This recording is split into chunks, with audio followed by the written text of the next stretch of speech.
Israel దేశము యెరూషలేములో ఆలయాన్ని కట్టాలని, మూడవ మందిరాన్ని నిర్మించాలని ఆలోచనలో ఉన్నారు. That very soon we will all see the building of the third temple in Jerusalem. The table of showbread is ready. The menorah is ready. All of the golden pieces are ready. The third temple is ready. Our job to bring and to build the third temple. They're also planning to slaughter 5 cows. That paves the way for the building of the third temple, replacing the... మరి ముఖ్యంగా కొన్ని ప్రకటనలు ఇచ్చారు. ఎలాగైనా ఈ సంవత్సరం మేము ఆలయాన్ని కట్టడానికి పూనుకుంటాం, మరలా యెరూషలేములో దేవుని ఆలయం వస్తుందని ప్రకటనలు కూడా చేయడం జరిగింది. అయితే ప్రపంచమంతా కూడా ఈ విషయంలో చాలా ఆసక్తి చూపిస్తూ యెరూషలేములో ఆలయం కట్టబడుతుందా, మూడవ మందిరం నిర్మించబడుతుందా అని ఎన్నో ఆలోచనలతో ఏం జరగబోతుంది, ప్రవచనాల యొక్క నెరవేర్పు రాబోతుంది కాబట్టి రాకడ త్వరగా జరుగుతుందా, అంత్యక్రీస్తు వచ్చేస్తాడా అని ఇలాంటి ఎన్నో ఆలోచనలతో చాలామంది ఉన్నారు. అయితే ఈరోజు నేను మీకు దేవుని వాక్యముతో నేను కొన్ని విషయాలు మీకు నేను వివరిస్తాను. జాగ్రత్తగా వినండి. మూడవ మందిరం కట్టబడుతుందా లేదా, అసలు ఆ మూడవ మందిరం ఎందుకు యూదులు లేకపోతే ఇజ్రాయెల్ కట్టాలని అనుకుంటున్నారు, దీని గురించి వాక్యం ఏం చెప్పింది, సంపూర్ణంగా ఈ విషయాలన్నీ మీకు అందిస్తాను. అయితే నాదొక చిన్న రిక్వెస్ట్, అదేంటంటే ఏదైనా అంటే సంపూర్ణంగా విని జడ్జ్మెంట్ ఇవ్వాలి. సో పూర్తిగా సంపూర్ణంగా వినండి. సగం సగం వింటారు, కింద కామెంట్లో వచ్చి అది కరెక్ట్ కాదు, ఇది కరెక్ట్ కాదు అని అంటారు. సో చెబుతున్న విషయాలు జాగ్రత్తగా వినండి, లేఖనాలు తీసి చూడండి, చెప్పే మాటలు అవునో కాదో పరిశీలించండి. అప్పుడు మీకు ప్రతి విషయం అర్థమవుతుంది. ఎందుకంటే ఈ టాపిక్ మీద ఎంతోమంది సేవకులు మాట్లాడారు. ఎవరిని విమర్శించాలని కాదు, కానీ వారికి సరైన జ్ఞానము లేక, సరైన అవగాహన లేక, బైబిల్లో ఆదికాండం నుంచి ప్రకటన గ్రంథం వరకు ఏం రాయబడిందో, చరిత్ర ఏం జరిగిందో సరిగా తెలియకపోవడం వల్ల, ప్రకటన గ్రంథాన్ని ఇష్టం వచ్చినట్టుగా అర్థం చేసుకోవడం వల్ల ఈ మూడో మందిరం విషయంలో చాలామంది అపోహపడ్డారు. చాలామంది రాంగ్ డాక్ట్రైన్స్ని అందిస్తున్నారు. సో సేవకులు ఏ డాక్ట్రైన్ అయితే అందిస్తారో విశ్వాసులు అదే విని మోసపోయే అవకాశాలు ఉంది. కాబట్టి ఈ విషయంలో సంపూర్ణమైన అవగాహన మీ అందరికీ కల్పించాలని, అసలు రాకడలో ఏం జరగబోతుంది, లేకపోతే ఈ మూడవ మందిరం కట్టే సమయంలో ఎలాంటి పరిస్థితులు ఉంటాయి, అసలు దేవుడు దీని గురించి ఏం చెప్పాడు, ఇవన్నీ కూడా క్లియర్గా నేను మీకు వాక్యం ద్వారా ఎక్స్ప్లెయిన్ చేయాలనుకుంటున్నాను. అయితే ఇప్పటి వరకు మీరు చాలా వినుంటారు. అయితే ఇప్పుడు నేను అందిస్తున్న ఈ విషయాలు వాక్యానుసారమా కాదా సంపూర్ణంగా వినండి, క్లియర్గా పరిశీలించండి, అవునో కాదో మీకే అర్థమవుతుంది. కాబట్టి ఈ మూడవ మందిరం గురించి బైబిల్ ఏం చెప్పిందో నేను ఎక్స్ప్లెయిన్ చేస్తాను. తర్వాత మీరు ఏది రైటో ఏది రాంగో మీరు డిసైడ్ అవ్వండి. ముందుగానే చెప్తున్నాను, దయచేసి సగం సగం విని దయచేసి కామెంట్లు పెట్టకండి, ఇది రాంగ్ అని, ఇది కరెక్ట్ కాదని. అలా దయచేసి మీరు అలాంటి కామెంట్స్ చేయకండి. ముందు వినండి, విన్న తర్వాతే మీకేమనిపించిందో తర్వాత మీ కామెంట్స్ రూపంలో మీరు తెలియపరచవచ్చు. సో ఇప్పుడు జాగ్రత్తగా ఆలోచిద్దాం. అసలు దేవుడు దేవాలయం కొరకు ఏం చెప్పారు, యెరూషలేము చరిత్ర ఏంటి, దీని గురించి నీట్గా వివరంగా మీకు అర్థమయ్యే రీతిలో ఎక్స్ప్లెయిన్ చేస్తాను. జాగ్రత్తగా వినండి. ముందుగా బైబిల్లో మనం చూడగలిగితే దేవుడు 3 మందిరాల కొరకు తెలియపరుస్తాడు. యెరూషలేములో 3 మందిరాలు కట్టబడతాయి అన్నట్టుగా, 3 సార్లు మందిరాలు కట్టబడతాయి అన్నట్టుగా బైబిల్లో మనకు కనపడుతుంది. అందులో మొదటి మందిరం, దీన్ని ఎవరు కట్టారంటే సొలొమోను మహారాజు క్రీస్తు పూర్వం 957 BC, అంటే 957వ సంవత్సరం క్రీస్తు పూర్వము దేవుని ఆలయాన్ని కట్టాడు. అసలు ఆ ఆలయం గురించి మాట్లాడుకుంటే మనకు నిజంగా రోజులు సరిపోవండి. అన్ని విషయాలు దేవుడు బైబిల్లో రాశాడు. ఒక్క మాటలో సింపుల్గా మీకు అర్థమయ్యేటట్టు చెప్పాలంటే, సొలొమోన్ గారు కట్టిన మందిరము అప్పటిలో సొలొమోన్ గారి కాలానికి అదే నంబర్ 1 అండి. ఇంకా వండర్లో ఏదైనా వండర్ ఉందా అని అంటే అదే. సో అప్పట్లో ప్రపంచమంతా ఎదురు చూసి ఆశ్చర్యపోయిన ఒక గొప్ప మందిరం అని చెప్పాలి. బంగారంతో కట్టాడండి ఆ మందిరం. అసలు మామూలు మందిరం కాదండి. ఇప్పుడు మనం 7 వండర్స్ అంటున్నాం, అప్పట్లో ఒకే ఒక వండర్. ఆ వండర్ ఏంటంటే సొలొమోన్ గారు కట్టిన దేవాలయం, బంగారంతో కట్టాడు. చాలా అద్భుతమైన దేవాలయం అండి. ఇది మొదటి మందిరం. అయితే యూదులు ఇజ్రాయేలీలు ఎప్పుడైతే మరి దేవునికి వ్యతిరేకంగా నడుచుకున్నారో అప్పుడు దేవుడు ఏం చేశాడంటే బబులోను సామ్రాజ్యాన్ని యూదుల మీదకి పంపించి, సో నబుకద్నెజర్ రాజు యూదుల మీదకి వచ్చి కంప్లీట్గా నాశనం చేసేస్తారు. సో అప్పుడు దేవాలయం కూడా కాల్చివేయబడుతుంది. దేవాలయం కూడా ఏముండదు, యెరూషలేం అంతా కంప్లీట్గా డిస్ట్రాయ్ అయిపోతుంది.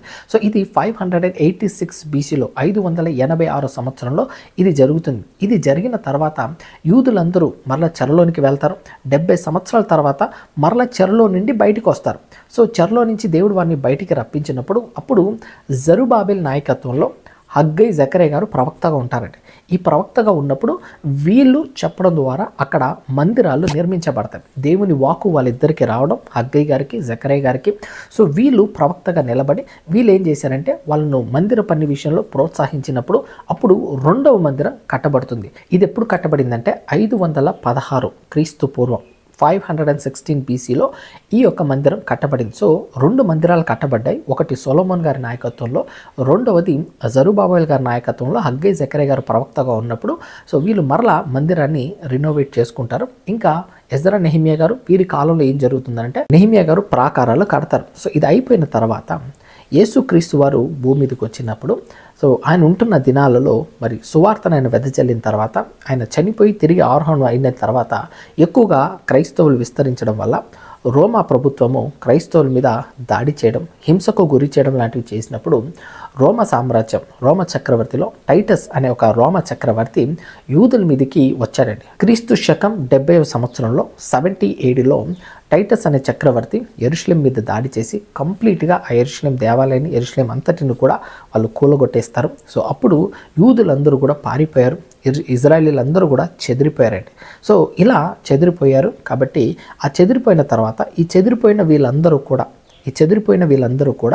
1948లో 1948లో ఇజ్రాయెల్ మరలా ఒక దేశంగా ఫామ్ అవుతుంది. సో మొదటి శతాబ్దంలో చెదిరిపోయిన వీళ్ళు 19వ శతాబ్దంలో 1948లో మరలా వీళ్ళందరూ రీయూనైట్ అవుతారు. సో రీయూనైట్ అయిన తర్వాత జరిగిన చరిత్ర ఏంటో మీకు తెలియాలి. సో మొదటి శతాబ్దంలో వీళ్ళందరూ తరిమివేయబడ్డారు. అక్కడి నుంచి వీళ్ళందరూ కూడా పారిపోయి విస్తరించిపోయారు ఆయా చోట్లంతా. అయితే ఆ ప్లేస్కి యెరూషలేం ప్రాంతంలో ఎవరు వచ్చి నివసించారంటే అరబ్బులు వచ్చి ఆ ప్రాంతంలో నివసించారండి. సో అరబ్బులు వచ్చి ఆ ప్రాంతంలో నివసించినప్పుడు ఇప్పుడు ఏం జరిగిందనంటే సో ఏదైతే సొలొమోన్ గారు ఎక్కడైతే మందిరం కట్టారో, ఎప్పుడైతే మరలా జెరుబాబెల్ గారి నాయకత్వంలో హగ్గై జకర్యా గారి ప్రవక్తలు ఉంటున్న కాలంలో మరలా రెండో మందిరం కట్టారో అదే ప్లేస్లో ముస్లింలు ఏం చేశారంటే అల్ అక్సా మాస్క్ అని పిలుస్తారు దాన్ని. ఎందుకనంటే ఇప్పుడు ముస్లింలకు వాళ్ళకు థర్డ్ హోలియెస్ట్ ప్లేస్ అండి యెరూషలేం. మెక్కా మెదీనా తర్వాత థర్డ్ హోలియెస్ట్ ప్లేస్ యెరూషలేం. ఎందుకంటే వాళ్ళ నమ్మకాల ప్రకారం ప్రవక్త ముహమ్మద్ గారు యెరూషలేం నుంచే పరలోకానికి ఆరోహణం అయ్యాడని వాళ్ళు నమ్ముతారు, విశ్వసిస్తారు. కాబట్టి వాళ్ళు ఏం చేశారంటే ఏ ప్లేస్లో అయితే సొలొమోన్ గారు మందిరం కట్టారో, ఏ ప్లేస్లో అయితే మరలా జెరుబాబెల్ గారి నాయకత్వంలో హగ్గై జకర్యా గారి ప్రవక్తగా ఉంటున్న కాలంలో ఎలాగైతే అదే ప్లేస్లో మరలా రెండో మందిరం కట్టారో, ఇప్పుడు అదే ప్లేస్లో వీళ్ళు ఏం చేశారంటే ఈ ముస్లింలందరూ కూడా వాళ్ళు ఆ ప్లేస్లో నుంచి మా ప్రవక్త ముహమ్మద్ ఆరోహణం అయ్యాడని డోమ్ ఆఫ్ ద రాక్ అని టెంపుల్ మౌంట్ని వాళ్ళు కట్టారు. ఇప్పుడు ఆ ప్లేస్లో ఏముందనంటే ముస్లింలు దాన్ని హోలియెస్ట్ ప్లేస్గా పిలుస్తూ అక్కడ వాళ్ళు ఇప్పుడు ఆరాధనలు కానీ నమాజ్ కానీ వాళ్ళు చేసుకుంటున్నారు. సో ఇది ఇప్పుడు ఉంటున్న పరిస్థితి. ఇప్పుడు జాగ్రత్తగా ఆలోచిస్తే మూడో మందిరం కట్టాలి.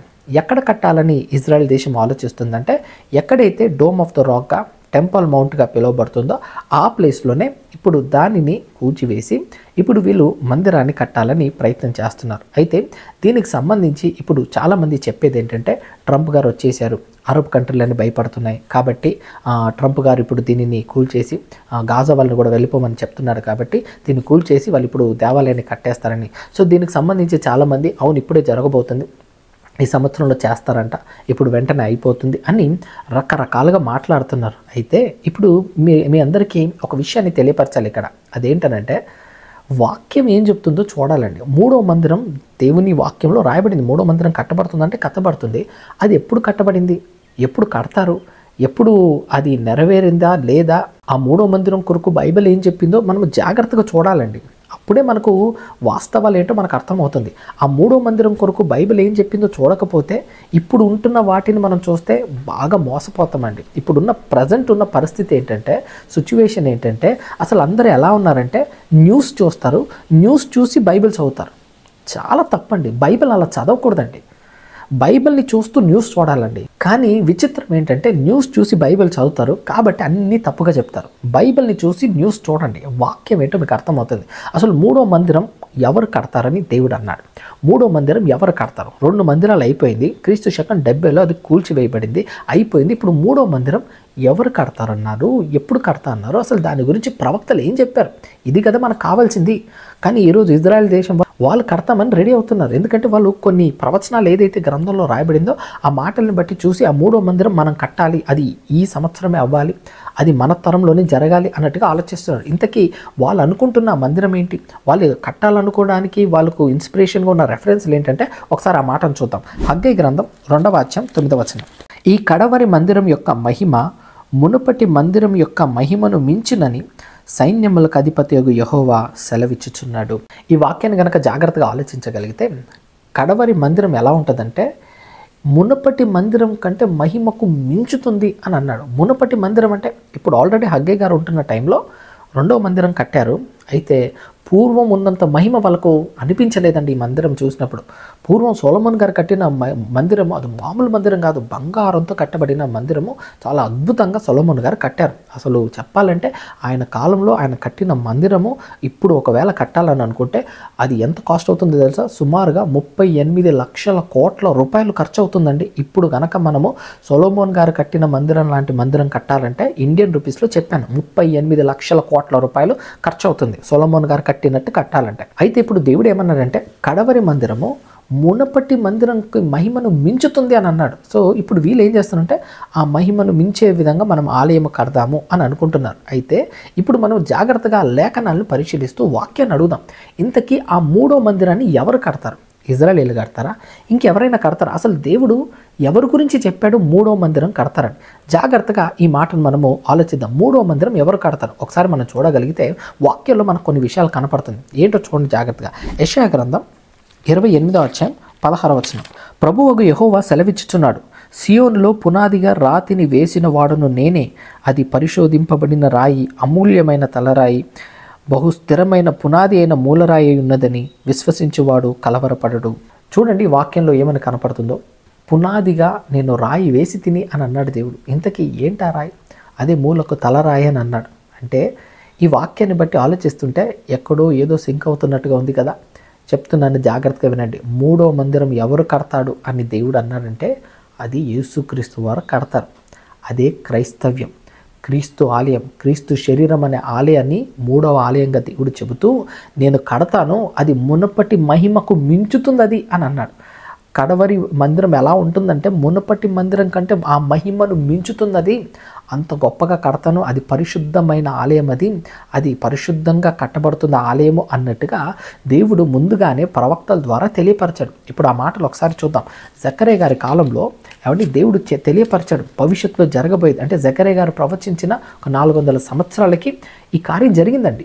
ఆలయము కట్టబడింది. ఆ ఆలయం ఏంటంటే క్రైస్తవ్యం, అది క్రీస్తు కట్టిన ఆలయం. అది ఒకసారి ఆ మాటను చూద్దాం. జకర్యా గ్రంథం 6వ అధ్యాయం 12వ వచనం. అతనితో ఇట్లనము, సైన్యములకు అధిపతియగు యెహోవా సెలవిచ్చినదేమనగా, చిగురు అను ఒకడు కలడు, అతడు తన స్థానములో నుండి చిగుర్చును, అతడు యెహోవా ఆలయమును కట్టును. చూడండి, చిగురు అని అన్నాడు. ఇంతకీ ఎవరండి చిగురు? యెషయా ముద్దు నుండి చిగురు పుట్టెను అనే మాటలు మనం చదువుకున్నాం. అది ఎవరిది? యేసుక్రీస్తు వారు. అతను ఆలయము కట్టును. అంటే ఆలయం ఎవరు కడతారు?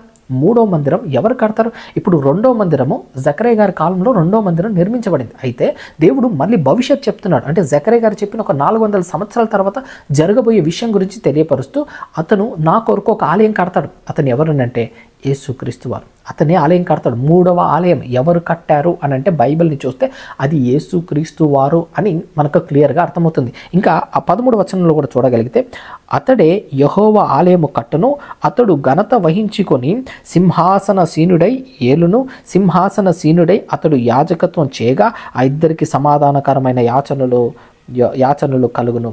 ఈ మాటను బట్టి చూస్తే చూడండి, అతనే సింహాసనసీనుడై అతనే ఏలుతాడు అనే మాటలు కనపడుతుంది. ఇంతకీ ఎవరండి సింహాసనసీనుడయింది? తండ్రి కుడి పార్శ్వన కూర్చున్నది ఎవరు చెప్పండి? యేసుక్రీస్తు వారు కాదా? ఆయనే కడతాడు, ఆయనే పరిపాలిస్తాడు అనేది ఇక్కడ జకర్యా గారు తెలియపరిచిన విషయాలు. సో బైబిల్ చెప్పింది ఏంటంటే మూడవ మందిరం ఎవరు కడతారంటే అది క్రీస్తు అని మనకు బైబిల్ తెలియపరిచింది. మూడవ మందిరం అది ఆత్మ సంబంధమైన మందిరం. శారీరకంగా ఆలోచించారు అందరూ. శారీరకంగా ఇప్పటికీ ఇంకా ఇజ్రాయెల్ వైపు చూస్తున్నారు. అసలు మూడో మందిరం దేవుడు చెప్పాడు, ఆ చెప్పిన దానిని క్రీస్తు వారు కట్టారో లేదో ఇప్పుడు వాక్యంలో చూద్దాం. క్రొత్త నిబంధనలో మనం చూడగలిగితే దేవుడు రాయించాడండి ఈ విషయాలని. జాగ్రత్తగా మనమే ఆలోచించుకోవాలి. ఆలోచించుకుంటే అర్థమవుతుంది, ధ్యానించాలండి. అందుకే బైబిల్ బాగా చదవాలండి. ఇవన్నీ ఏం లేకుండా న్యూస్ని చూస్తూ మనము బైబిల్ని బోధిస్తామా? అది తప్పు కదండి. అలా చేయకండి దయచేసి. నేను ప్రేమతో విన్నపం చేసుకుంటున్నాను.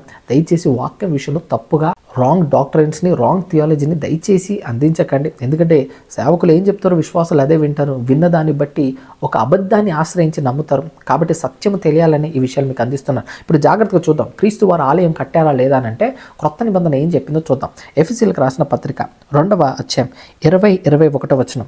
క్రీస్తు ముఖ్యమైన మూలరాయి ఉండగా అపోస్తులను ప్రవక్తలను వేసిన పునాది మీద మీరు కట్టబడి ఉన్నారు. చూడండి, క్రీస్తు యేసు ముఖ్యమైన మూలరాయి, అపోస్తులు ప్రవక్తలు వేసిన పునాది మీద కట్టబడి ఉన్నారు అని అన్నాడు.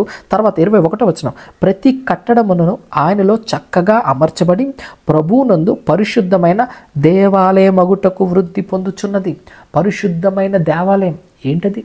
దేవుడు కడతానన్న 3వ మందిరం, ఆయనే ఆలయం కట్టును.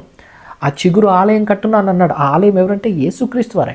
ఆయన ఆలయం కట్టాడా? కట్టాడు. పరిశుద్ధ ఆలయం ఏంటంటే అది క్రైస్తవ్యం. అది క్రీస్తు శరీరంలో మనమంతా అమర్చివేయబడ్డాం. అపోస్తులు ప్రవక్తలు వేసిన పునాది మీద మనమందరం కట్టబడ్డాం. ఇది క్రైస్తవ్యం గురించి దేవుడు అన్న మాట. 3వ మందిరం క్రైస్తవ్యం అండి. ఇజ్రాయెల్లో ఉంటున్న మందిరము కాదు, ఇజ్రాయెల్లో కట్టాలనుకున్న మందిరము కాదు.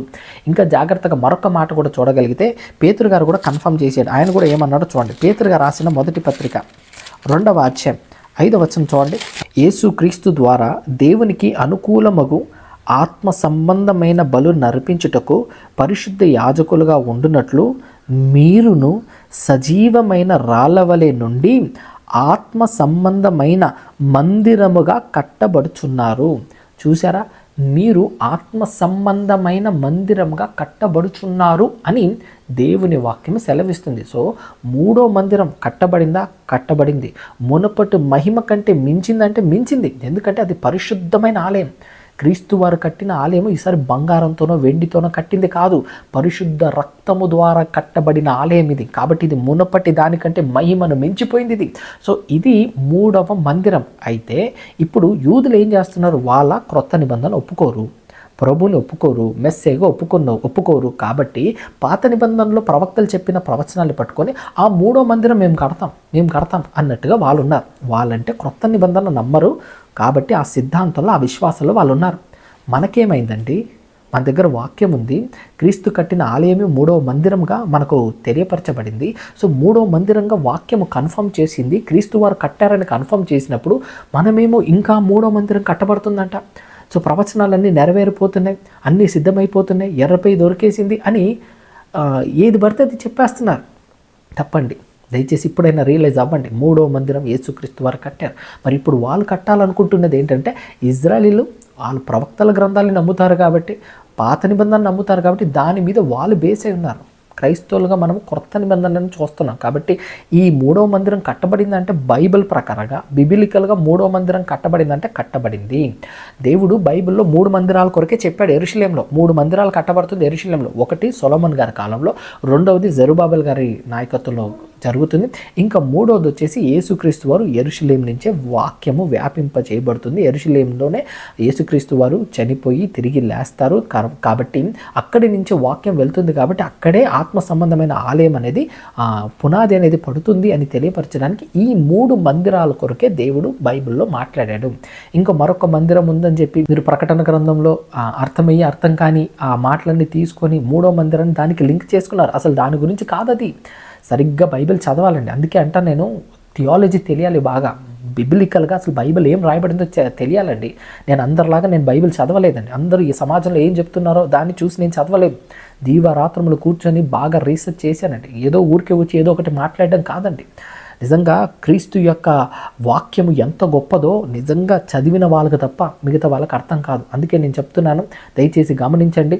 సో వాక్యంలో ఉన్నదేంటో అది బోధించాలి మనం. సో న్యూస్ చూసి బైబిల్ని చూడకండి. మరలా చెప్తున్నాను, న్యూస్ చూసి బైబిల్ చూడకండి. అన్నీ తప్పుగా చెప్తారు మీరు. ఎందుకంటే న్యూస్లో ఉన్నట్టుగా బైబిల్లో ఉండాలని అనుకొని చదువుతారు. అందుకే అలాంటి వాక్యాలు ఎత్తుకుంటారు మీరు. అలా కాకుండా చరిత్ర చూడండి, ఏం జరిగింది, ఆదికాండం నుంచి ఏం జరుగుతూ వచ్చింది, దేవుడు ఏం చెప్పుకుంటూ వచ్చాడు, ఏం చేయాలని అనుకుంటున్నాడు, ఇవన్నీ జాగ్రత్తగా వాక్యంలో మీరు చూస్తే అప్పుడు మీకు ఒక క్లారిటీ వస్తుంది. అప్పుడు మీకు ఒక క్లియర్ కరెక్ట్గా ఒక ఇన్ఫర్మేషన్ వస్తుంది. అందుకే నేను ప్రారంభంలోనే చెప్పాను, పూర్తిగా వినండి వీడియోని అని. ఎందుకంటే మన వాళ్ళు కొంచెమే వినేసి ఎక్కడెక్కడో ఏవేవో వినుంటారు కదా, అవన్నీ వినేసి ఈయన తప్పు చెప్తున్నాడండి, ఇది అబద్ధ బోధండి అని చెప్పి అంటారు. అసలు వాక్యంలో ఏముందో సరిగ్గా అర్థం కాక చాలామంది తమకు తెలిసిన దాన్ని బట్టి న్యూస్ని చూసి వాక్యాన్ని చెప్పేస్తున్నారు కాబట్టి అంతా పొరపాటుగా అర్థం చేసుకున్నారు. అందుకే సో ఈ విషయంలో ఎవరు దయచేసి కన్ఫ్యూజ్ అవ్వద్దు. సో ఇంకా ప్రభు చిత్తం అయితే ఇంకా వీటి విషయాలు నేను చాలా మాట్లాడతాను. అంత్యక్రీస్తు గురించి మాట్లాడుతున్నారు కదా, అది కూడా క్లారిటీ ఇస్తాను. అంత్యక్రీస్తు ఏంటి, 7 ఏళ్ల పరిపాలన ఏంటి, 1000 సంవత్సరాల పరిపాలన ఏంటి, అసలు ఇవన్నీ ఏంటి, ఇవన్నీ ప్రకటన గ్రంథం సరిగ్గా చదవక సరిగ్గా అర్థం కాక ఏది పడితే అది చెప్పేశారండి సమాజానికి. కాబట్టి ఈ విషయంలో మీకు అందరికీ ఒక క్లారిటీ ఇవ్వాలని సో వాటికి సంబంధించి కూడా వీడియోస్ చేస్తాను. ప్రభు చిత్తం అయితే అవన్నీ కూడా మీకు అందించే ప్రయత్నం చేస్తాను. అయితే ప్రేయర్ చేయండి, ప్రభు ఆ విషయంలో నాకు సహాయం చేయాలని, ఆ వీడియోస్ మీ ముందుకు తీసుకురావడానికి దేవుడు సహాయం చేయాలని ప్రేయర్ చేయండి. అయితే 3 మందిరాలు చెప్పబడింది. మొదటి మందిరం సొలొమోన్ గారి కొరకు, సొలొమోన్ గారి కాలంలో కట్టబడే మందిరం. రెండవది జెరుబాబెల్ గారి నాయకత్వంలో కట్టబడిన మందిరం. మూడవది యేసుక్రీస్తు వారు కట్టిన మందిరం. సో 3 మందిరాలు దేవుని వాక్యం ఏదైతే చెప్పబడిందో అది కట్టబడింది, అది అయిపోయింది. అయితే ఇంకా 3వ మందిరం కట్టబడుతుంది అని ఎదురు చూస్తున్నాం చూసారా, అది వెర్రితనం అని చెప్పాలి. అది యూదులు వాళ్ళు ధర్మశాస్త్రాన్ని వాళ్ళు పట్టుకున్నారు కాబట్టి ధర్మశాస్త్ర ప్రకారంగా వాళ్ళు ఆలోచిస్తున్నారు. కానీ మన ఆలోచన అలా ఉండకూడదు. ఇజ్రాయెల్ని దేవుడు పట్టుకోలేడండి. దయచేసి గమనించండి, ఇజ్రాయెల్తో దేవుడు ఉన్నాడని చాలామంది అంటారు. క్రైస్తవులతో దేవుడు ఉన్నాడు, ఇజ్రాయెల్తో కాదు.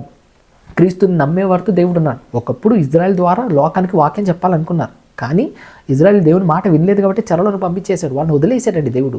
వాళ్ళని వదిలేసి తర్వాత క్రీస్తు ద్వారా ఎవరైతే క్రీస్తుని విశ్వసిస్తారో అలాంటి వారు కలవరపడరు. సో క్రైస్తవ్యంతో దేవుడు ఉన్నాడు, క్రీస్తు నమ్మిన వారితో దేవుడు ఉన్నారు. కాబట్టి ఈ విషయాలు దయచేసి గమనించి సత్యం వైపు మీరందరూ అడుగులు వేయాలని మనసారా కోరుకుంటూ thank you so much. Me Stephen Bob.